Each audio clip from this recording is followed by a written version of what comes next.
Good day everyone, my name is Mary Jane Chu and I'm going to discuss my topic which is about how to write a survey of the market and the industry. But before that, let me first have a recap of the previous lecture's discussion. So the previous lecture talks about the peaks and valleys of the entity. It includes here the chronological order of the history of the company, and it is best discussed in bullet forms. Also, it talks about the ups and downs of the entity. So going back, for my learning outcomes, it is to make a research on the market and the industry where the entity is operating, and also to be able to describe the market environment of the entity and its position in the market. So, knowing the market environment and industry position is very significant in identifying or figuring out how well the market works for the specific entity being studied.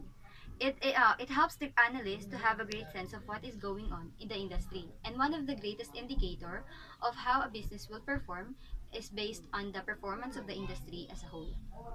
So, for this, how to write a survey of the market and the industry. In writing the survey of the market and the industry, it first you have to know the market condition and the industry position of the entity. Also, the survey must gather generalizations about the demand for the products or services of the entity, the annual sales, the market shares, or the market control, the portion of the market controlled by the entity, and the market in extreme cases, the economic factors that contribute to the financial crisis of the entity, the overall performance, the factors that indicate, the factors rather that um, that contribute to the performance of the company, and lastly, the market perspective, say for the next 5 years. So now we will differentiate the localized and the broad industry analysis. For the localized and the broad industry analysis is the coverage of the survey. For localized, it happens when the entity offer its services for a particular locality only. And the broad industry analysis happens when the entity offer its um, services and products to nationwide or worldwide. So it has many branches. So, for the broad industry analysis, it is impossible to have a study on the entire population. So, we will use a sampling method here, and one of it is the Slovene formula. So, for the Slovene formula, it is used to calculate the sample size of the given population, given the population size and the margin of error. So, the formula for this is n is equals to n divided by 1 plus n e square. So the n, the small letter n indicates the number of samples, the n is the total population, and the e refers to the margin of error. Um, let's have an example for this. But first, you have to know the confidence level in order for you to know the margin of error. So suppose the researchers commonly sets the confidence level into 90%, 95%, and 99%. The example for this, suppose you have a group of 1,000 city government employees and you want to survey them to find out which tools are best uh, suited for their jobs. You decided that you are happy with a confidence level of 95%, which give you a margin of error of 0.05. So our margin of error is 0.05. And let's substitute.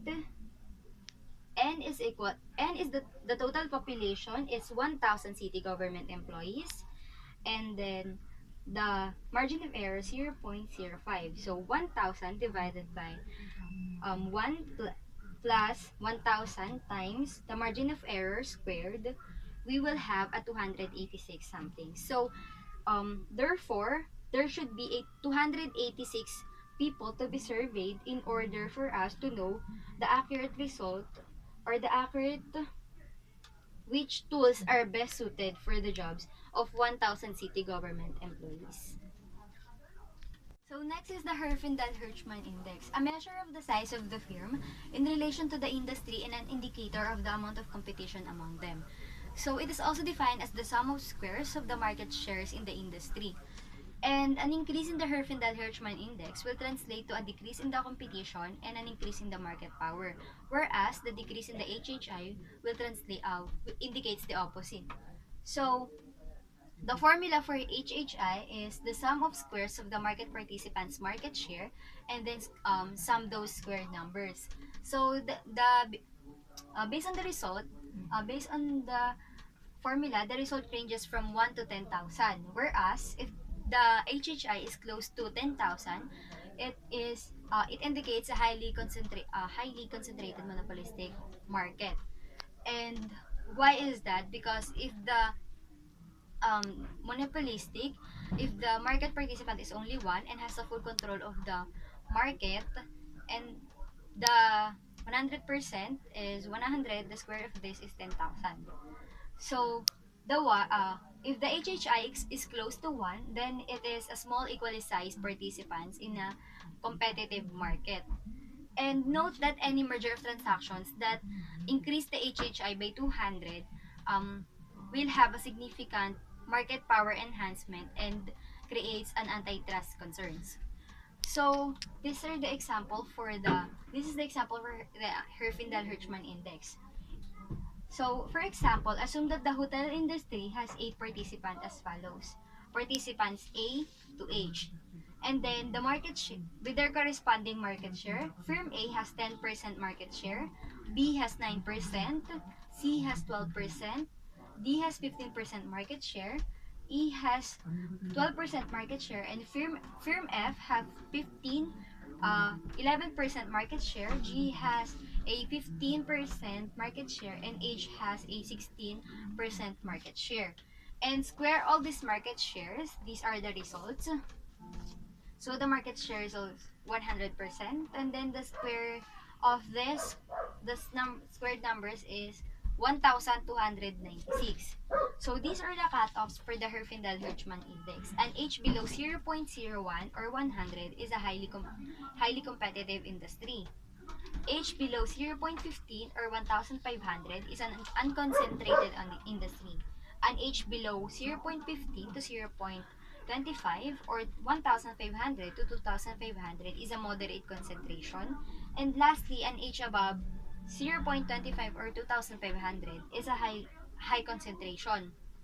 So, therefore, the 1,296 landed on the H below 0.15 or 1,500, which is an unconcentrated industry, and meaning that there are many firms competing in that industry.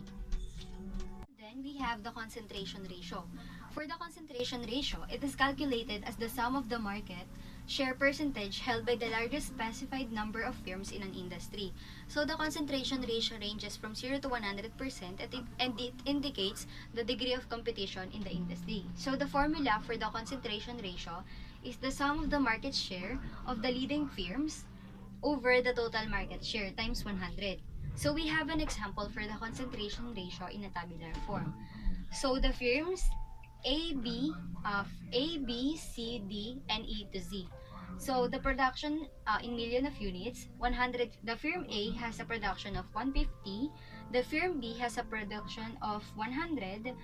The firm C has a production of 80, and the D firm has a 70 production, and then the rest of the firms has a production of 450.